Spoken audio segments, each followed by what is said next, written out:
अस्सलाम वालेकुम जी। इस वीडियो में हम देखेंगे कि किस तरीके से आप अपनी आइटम्स की सेल्स की रिपोर्ट निकाल सकते हैं। ऐसी कौन सी प्रोडक्ट्स हैं, ऐसी कौन सी आइटम्स हैं जो सबसे ज़्यादा सेल्स जनरेट कर रही हैं। ठीक है, आपने देखा कि जी बेबीज़ ब्लॉग्स 3 दफ़ा लिखा हुआ है और हमारे पास 3 मुख्तलिफ आइटम्स नहीं आ रही, एक ही आइटम बार बार रिपीट होके आ रही है।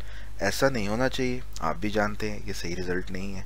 ऐसा क्यों हो रहा है, इसको ठीक करने के लिए ये जानना ज़रूरी है कि ऐसा हो क्यों रहा है। जो पीछे हमने सेल्स निकाली थी, रिपोर्ट्स निकाली थी कस्टमर्स की, वो हमने किस टेबल से निकाली थी? शीट से निकाली थी? नहीं। इन्वेंट्री से निकाली थी? बिल्कुल भी नहीं। कस्टमर्स के टेबल से निकाली थी? जी हाँ, कस्टमर्स के टेबल से निकाली थी। कस्टमर्स का टेबल कहाँ से निकला है? इस टेबल से। इसका मतलब कि कस्टमर्स का टेबल एक समरी है, एक समरी टेबल है।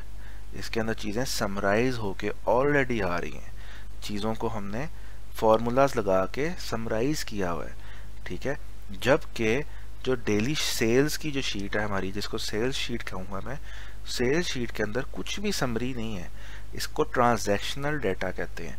इसके अंदर रॉ डाटा पड़ा हुआ है, डायरेक्ट इनपुट एंट्रीज हो रही हैं, कुछ भी समरी नहीं हो रही, सारा कुछ ओपन पड़ा हुआ है। तो हमारा जो ये डाटा, जो ये रिपोर्ट आई हुई है नीचे आइटम्स की, हमने किस टेबल पे ली हुई है? उस टेबल का नाम है, ये देखें पढ़े, यहाँ पे लिखा हुआ है डेली सेल्स। डेली सेल्स के डाटे के ऊपर लिया। डेली सेल्स का डाटा ट्रांजैक्शनल है, उसमें समरी नहीं है। तो ये अब ये इस तरह का क्यों शो हो रहा है? अगर मैं इसके ऊपर से लिमिट हटा दूं, आपको फौरन नजर आ जाएगा ऐसा क्यों हो रहा है। ये देखिए, ये टोटल डाटा वहां से हमें मिला है, जिसके अंदर आप देख सकते हो बैट बॉल बार बार आ रहा है, डोरीमोन आ रहा है, डोरीमोन बैग्स जो हैं ये आ रहे हैं, रिमोट कंट्रोल कार बार बार आ रही है। जबकि ऊपर हमारा जो कस्टमर है उसमें तो कोई भी नाम रिपीट नहीं हो रहा। ठीक है, उसकी वजह यह है कि पीछे हमारा जो ट्रांजैक्शनल डाटा उसमें नाम रिपीट हो रहे हैं, बार बार रिपीट हो रहे हैं, इसलिए हमने जो रिपोर्ट निकाली उसमें भी रिपीट होना शुरू हो गए। ठीक है, तो हमें यहाँ पे या तो कस्टमर्स की तरह एक समरी टेबल बना लें चीज़ों को समराइज करके, या फिर इसी फंक्शन जो हमने लगाया हुआ है क्वेरी का, इस फंक्शन को कॉम्प्लेक्स कर दें। हमने कस्टमर्स बना के ये तो देख लिया कि समरी कस्टमर की अलहदा से कैसे बनती है, इसमें समरी कैसे करते हैं आपने देखना है तो ये टेबल, ये फॉर्मूलाज देख सकते हैं कि हमने समरी कैसे बनाई है, समरी टेबल कस्टमर्स का।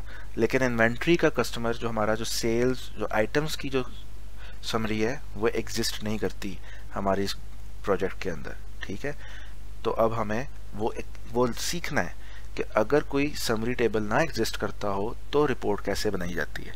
ठीक है, तो उसके अंदर क्या होता है, आपका फॉर्मूला थोड़ा सा मॉडिफाई होता है, फॉर्मूले के अंदर ही हम समरी बनाते हैं।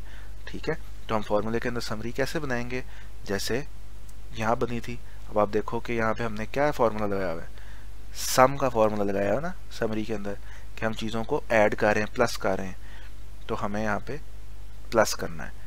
तो अब मैं इस फॉर्मूले को डिलीट करूँगा और शुरू से आपके लिए बनाऊँगा ताकि आपको समझ आए। Is equal to query.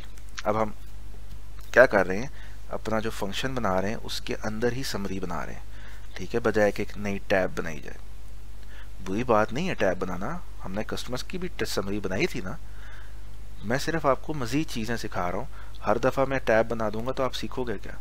इसलिए मैं फॉर्मूले के अंदर आपको एक दूसरा तरीका बता रहा हूँ कि अगर आप टैब नहीं बनाते, एक समरी के टेबल अलग से नहीं बनाते, तो फंक्शन के अंदर वो कैसे काम होगा बगैर एक नया समरी टेबल बनाए।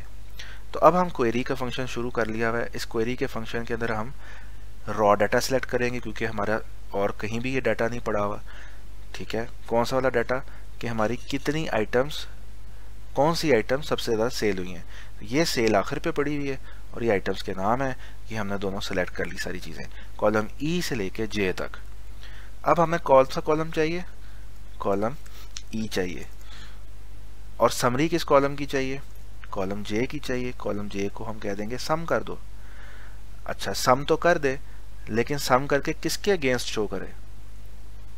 ठीक है, आप देख रहे थे ना कि रिमोट कंट्रोल कार 2 दफ़ा आई हुई इधर, तो हमने इन दोनों को ग्रुप करना है ना, रिमोट कंट्रोल कार 1 दफ़ा है, ठीक है जी, और यहाँ पे डोरेमोन बैग्स 1 दफ़ा लिखा हुआ है, बार बार ना लिखा हुआ है हमारा जो फाइनल रिपोर्ट है। ठीक है, तो उसका तरीका ये है कि हम इसको कहें ग्रुप कर दो, इस समरी के कॉलम को ग्रुप कर दो कॉलम ई के ऊपर, और अब हम इसका रिजल्ट देख लेते हैं। लो जी, बेबीज ब्लॉक्स 14,000 सेल है। अब आप पढ़ोगे इसके अंदर कोई भी रिपीटिशन नहीं है, कोई भी ऐसा आइटम नहीं है जो रिपीट हो रहा हो, सारे एक एक दफ़ा आ रहे हैं, क्योंकि हमारी जो सेल्स हैं वो ग्रुप हो गई हैं आइटम्स के नामों के ऊपर। ठीक है, तो बेबीज ब्लॉक से देखो, ये बेबीज ब्लॉक यहाँ लिखा हुआ है, और कहाँ लिखा हुआ है बेबीज ब्लॉक, ये लिखा हुआ है। ये कितनी सेल है बेबीज ब्लॉक की, 5500, 5550, और इधर बेबीज ब्लॉक की सेल है 4250, और भी कहीं लिखा है बेबीज ब्लॉक, ये लिखा हुआ है, और ये से। ठीक है जी, 14,000, ये नीचे लिखो खुद ही, वो थोड़ा सा आपको हेल्प कर रहा है गूगल शीट। 14,000 आपके टोटल बनता है।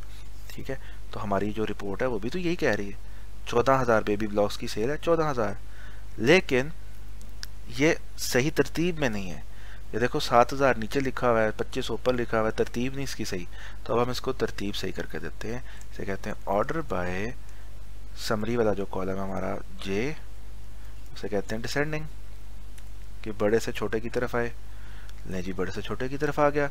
रिमोट कंट्रोल कार और डोरेमोन बैग्स, ये टॉप 3 जो हैं हमारे, ये सेलिंग आइटम्स हैं।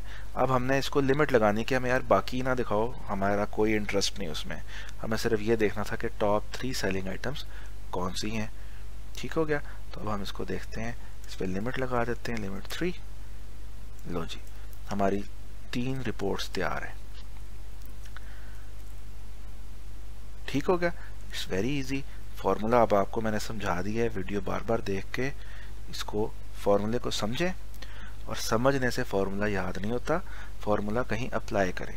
आपकी जो कंपनी है, आपका जो कंपनी का डाटा है, उसके ऊपर ये अप्लाई करें और बार बार करें, आपको ये आ जाएगा। It's very simple. ठीक है जी, ये हमारी हो गई टॉप सेलिंग प्रोडक्ट्स। ठीक है, अब एक बहुत छोटी सी चीज़ रह गई है, बहुत मामूली सी पिद्दी सी। वो क्या है कि यहाँ पे हमारे कॉलम के नाम के साथ छोटा सा सम लिख दिया इसने, बताना चाह रहा है कि जी आपने ना समरी बनाई हुई है। हम इसका नाम चेंज करना चाहते हैं, हम इसका नाम रख देते हैं लेबल। अभी हम इसको कमांड दिए लेबल, किसका लेबल चेंज करना है, समरी कॉलम जे का। क्या नाम रखना है जी, इसका नाम रखना है एक्चुअल सेल। ले जी, इसका नाम चेंज, वैसे मैं इसका कोई भी नाम रख सकता हूँ। ठीक है, फॉर एग्जांपल मैं इसका नाम रख देता हूँ ओनली सेल। ठीक है जी, सेल आ गया। तो मैंने लेबल कहाँ दिया, बिल्कुल एंड पे जाके दिया। ये लेबल, इस कॉलम का नाम, और मतलब कौन सा कॉलम, और कॉलम का मैंने अपनी पसंद का एक कैप्शन दे दी, लेबल दे दिया उसको, फिर मैंने एंटर दबा दिया। ठीक है, और वो अप्लाई हो गया। तो बस जी। अच्छा जी, इसके अलावा और कुछ भी नहीं है।